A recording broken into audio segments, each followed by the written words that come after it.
Solving percent problems. First, let's review by remembering what does percent mean. Percent is made up of two parts, per cent, and hopefully you remember that cent means 100 and per means out of. So percents are always out of 100. Now, when we work with fractions and percents, we see the word of often. And that word of is a key word, and it's going to typically mean multiply. Okay, so now imagine you're at a store and they're saying we're going to give you 25% off of a $40 item. So we want to know what is 25% of 40. So we got 25% of is times 40, and is means equal some number, and we want to find that number. We want to change 25% to a fraction. So that's 25 out of 100 times 40 equals n. We want to reduce, we want to simplify 25 over 100. So I'm going to divide this by 25, and that's going to make the fraction 1/4. 25% is the same as a quarter times 40. I can turn 40 into a fraction, 40 over 1. So that means n has to be 40 over 4, which is the same as 10 whole. Alright, here's a real-life example of where you're going to want to use this. You go to a fancy restaurant with your family and the final bill is $120. You want to tip the waitress 20% because she provided a good service. How much tip should you leave?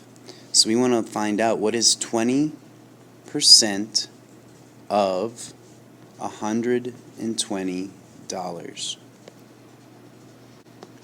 20%, we can change that to 20 out of 100. Of means times. I'm going to simplify this.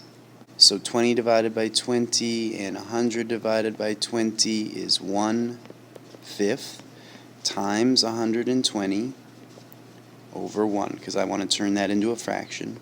And the answer is going to be 120 over 5. Well, this is more than one whole, so let's change that to a mixed number. How many 5s go into 120? So 5 goes into 120 24 times. The amount of tip we should leave for the waitress should be $24.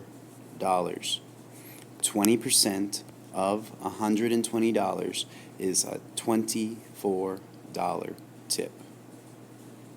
This one's different. You have to make sure that you're reading these very carefully. We have 75% of a number is 48. So we got 75% of means times a number, we put a variable, is means equals 48. We have a problem. Last time we knew this number, so we just multiplied, but this time we don't. We need to solve for n. We need to figure out what that n is. So let's start with an easy example. Let's say I had 8 times n equals 48. And I want to know how much is this n. Well, what I can do is I can do the opposite. This is multiplying, so I can divide both sides by 8. 8 divided by 8 is 1n equals 48 divided by 8 is 6. So just 1n equals 6. I can do the same thing for our problem up here.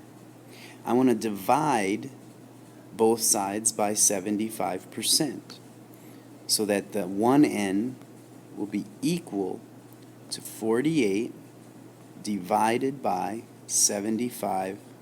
So we got 48. Let's turn that into a fraction. That's going to be 48 over 1 divided by 75% means 75 out of 100. And then we need to simplify that. So 25 divided by 25. We've got n equals 48 over 1 divided by 3/4. When we divide fractions, we have to use KFC. Keep the first fraction the same, multiply by the reciprocal. The second fraction needs to get flipped.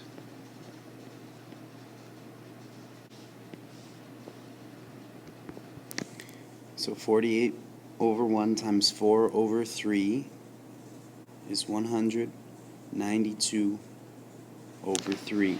This is an improper fraction, so I need to find out how many 3's go into 192. So our final answer is 64. 75% of 64 equals 48.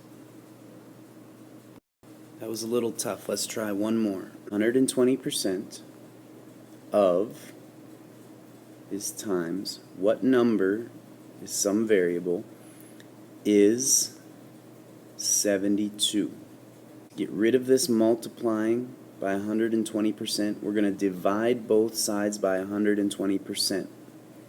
So divide by 120%. Divide by 120%. A number divided by itself is always 1, so we've got 1n equals 72 divided by 120%.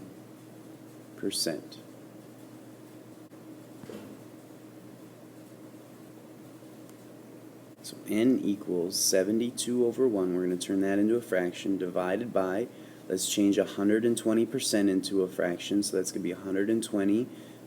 Means out of 100, and it'll help me if I simplify it. It'll be less work. So I'm going to divide these both by 20. So we've got n equals 72 over 1 divided by 6/5. And when we divide fractions, we use the KFC method. So we go n equals 72 over 1 times the reciprocal of 5/6. So our final answer is going to be 360 over 6. This is an improper fraction. We need to simplify it. How many times does 6 go into 360? Hopefully you can see that that is going to be 60 times.